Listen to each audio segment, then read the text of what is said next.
ভাবতে পারেন ২০২৬ বিশ্বকাপ চলবে, কিন্তু বাংলাদেশের কোটি কোটি ফুটবল প্রেমীরা টিভিতে এই খেলাটি উপভোগ করতে পারবেন না। ৪ বছর অপেক্ষার পর আবারও আসছে ফিফা বিশ্বকাপ ২০২৬। এবারে যুক্তরাষ্ট্র, কানাডা ও মেক্সিকো মিলিয়ে বসছে ফুটবলের সবচেয়ে বড় এ আসর।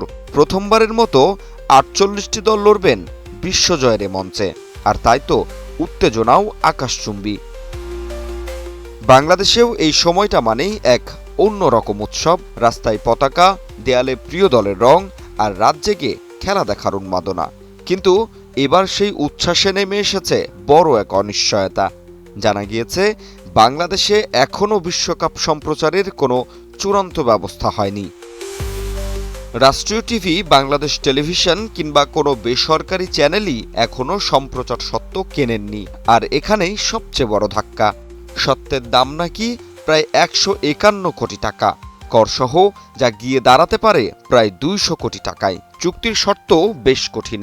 মোট অর্থের অর্ধেক আগে, বাকি অংশ পরে পরিশোধ করতে হবে। ফিফার নীতিমালা অনুযায়ী অনুমোদন ছাড়া বিদেশি চ্যানেলের সম্প্রচার অন্য দেশে সরাসরি দেখানো যায় না। ফলে স্থানীয় কোনো প্রতিষ্ঠান স্বত্ব না কিনলে বাংলাদেশের দর্শকদের জন্য বিশ্বকাপ দেখা কঠিন হয়ে যেতে পারে। ফলে প্রশ্ন উঠছে, কোটি কোটি ফুটবল প্রেমী কি এবার বিশ্বকাপ দেখা থেকে বঞ্চিত হবেন? সরকারের পক্ষ থেকে ফিফার সঙ্গে যোগাযোগের চেষ্টা চলছে, এমনকি বিনামূল্যে সম্প্রচারের সম্ভাবনাও খোঁজা হচ্ছে, কিন্তু এখনও কোনো উত্তর আসেনি।